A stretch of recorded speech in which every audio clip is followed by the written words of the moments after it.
आप सभी को जय मसीह की स्ट्रॉन्ग टावर चैनल में आप सबों का स्वागत है। प्रियो, आज हम जरा ध्यान दें अपने उन चीज़ों पर जो परमेश्वर ने हमें दिया है। चाहे वो अच्छा एजुकेशन हो, चाहे अच्छा घर परिवार हो, चाहे अच्छा नौकरी हो, चाहे धन हो, दौलत हो, शोहरत हो, कुछ भी हो।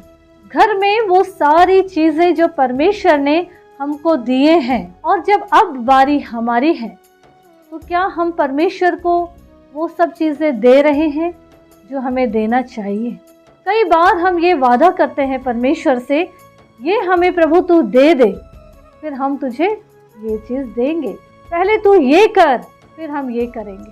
अगर परमेश्वर उन बातों को कर देते हैं तो उसके बदले में या उसके बाद हम प्रभु को वो सारी चीज़ें दे रहे हैं जो वो चाहता है, क्योंकि संसार की ऐसी कोई भी वस्तु नहीं है जो हम प्रभु को दे सकते हैं, क्योंकि संसार की चीज़ें प्रभु ने हम मनुष्य के लिए बनाए हैं। फिर भी परमेश्वर ने जो बातों को हमारे जीवन में ठहराए हैं, क्या हम उस बात को पूरा करते हैं?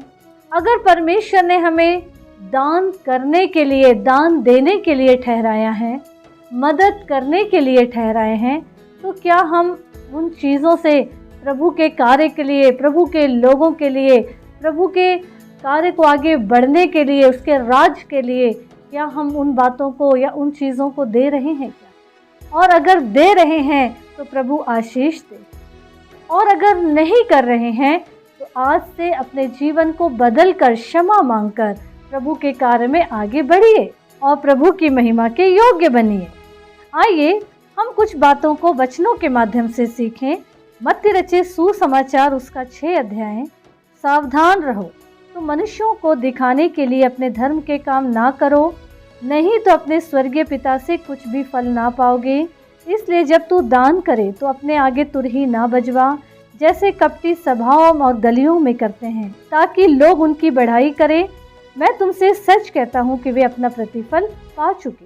परंतु जब तू दान करे तो जो तेरा दाहिना हाथ करता है उसे तेरा बायां हाथ ना जानने पाए, ताकि तेरा दान गुप्त रहे, और तब तेरा पिता जो गुप्त में देखता है तुझे प्रतिफल देगा। जब परमेश्वर ने हमें इस लायक बनाए हैं कि हम कुछ कर सके, जरूरतमंदों की मदद कर सके, प्रभु के कार्य में लगा सके, प्रभु के उन दासों को जो जरूरतमंद है उनके लिए कुछ कर सके प्रियो, तो हमें करना है। लेकिन अगर हम यहाँ पे करते समय फोटो खिंचवा रहे हैं, बड़े बड़े अनाउंसमेंट करवा रहे हैं कि हमारा जो देना है, हमारा जो दान है वो सभी को पता चल जाए, तो यहाँ प्रभु का वचन कहता है कि अगर ऐसा कोई कर रहा है तो उसको संसार के लोग वाहवाही करेंगे, लेकिन परमेश्वर की ओर से वो कितना भी दान कर दे उसका प्रतिफल उसको नहीं मिलने वाला, क्योंकि 3 पद क्लियर है। परंतु जब तू कुछ भी देता है, दान करता है, तो तेरा दाहिना हाथ क्या कर रहा वो बाएं हाथ को भी ना पता चले। मतलब अगर हम कुछ कर रहे हैं तो हम हड्डी मांस से, मतलब अपने घर के लोगों से कि हम ये कर दें, वैसा कर दें, पूछने की ज़रूरत नहीं है। अगर हर्ष है, अंदर खुशी है, प्रभु के कार्य के लिए, उन ज़रूरतमंदों के लिए करने के लिए मन के अंदर एक खुशी है, तो हमको कर देना है, किसी से पूछने की ज़रूरत नहीं है। वो दान जो गुप्त में हम कर रहे हैं, लोगों की मदद कर रहे हैं, सेवकाई में लगा रहे हैं, तो उसका प्रतिफल परमेश्वर हमें देंगे। परमेश्वर जब हमें देते हैं तो वो ये भी देखना चाहते हैं कि मैं इनको जो कर रहा हूँ इसका ये क्या लाभ उठाते हैं। अगर हम पुराने नियम से देखेंगे, पहला इतिहास उसका 29 अध्याय उसका 14 पद देखेंगे, तो वहाँ क्या कह रहे हैं राजा दाऊद परमेश्वर से, मैं क्या हूँ और मेरी प्रजा क्या है कि हमको इस रीति से अपनी इच्छा से तुझे भेंट देने की शक्ति मिले। तुझी से तो सब कुछ मिलता है और हमने तेरे हाथ से पाकर तुझे दिया है।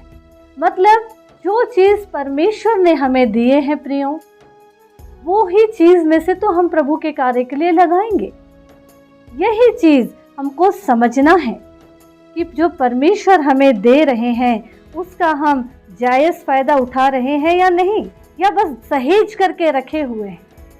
अगर हम दूसरा कुरिन्थियों उसका 9 अध्याय 7 पद पढ़ेंगे, हर एक जन जैसा मन में ठाने वैसा ही दान करे, ना कुड़कुड़ के और ना दबाव से, क्योंकि परमेश्वर हर्ष से देने वालों से प्रेम रखता है।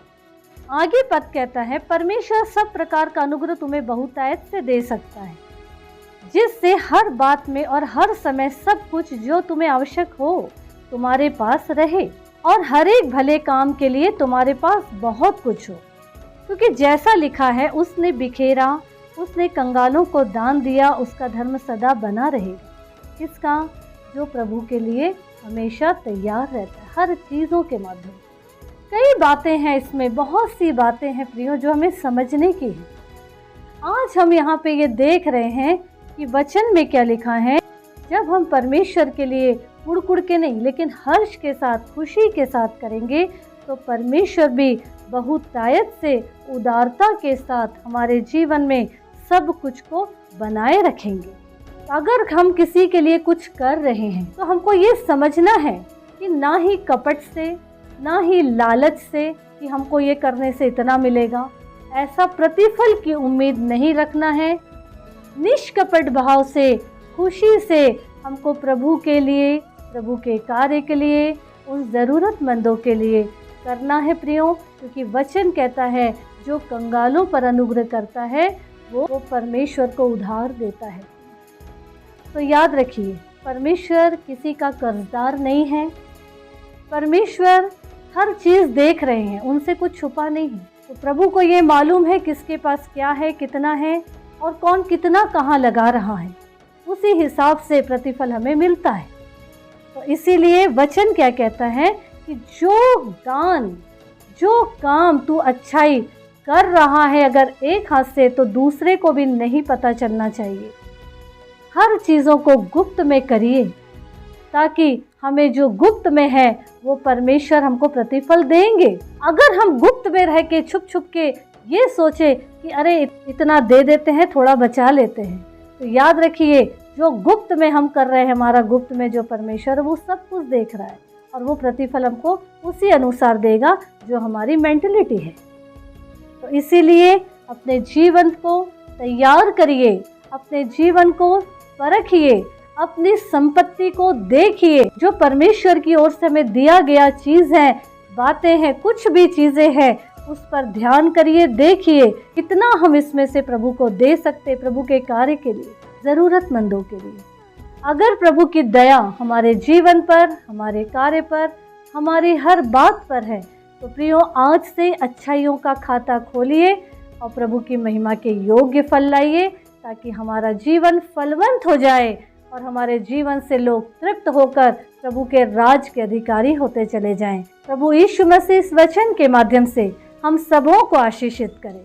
आमीन, आमीन।